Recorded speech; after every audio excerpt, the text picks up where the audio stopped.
Welcome to my new series, Meals for 4 under $10. Each week, I will bring you a delicious and nutritious meal for 4 people that cost only $10 to make.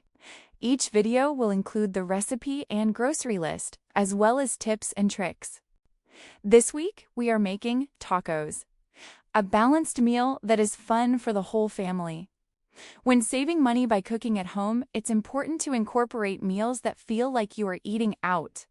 Tacos can be one of those meals. Including lots of topping options can make it feel like a taco bar at the restaurant. Start by browning your ground meat. I use sausage because it's half the price of beef and I like the added spice. Once your meat is done, add the taco seasoning and the water listed on the package directions. Simmer for about 10 to 15 minutes. While your taco meat is simmering, bake your taco shells and assemble your toppings. These can include shredded lettuce, diced onions and tomatoes, shredded cheese, sour cream, and more. Assemble the tacos or let your family customize their own. There you have it. Another delicious and nutritious meal your family will love, all for under $10.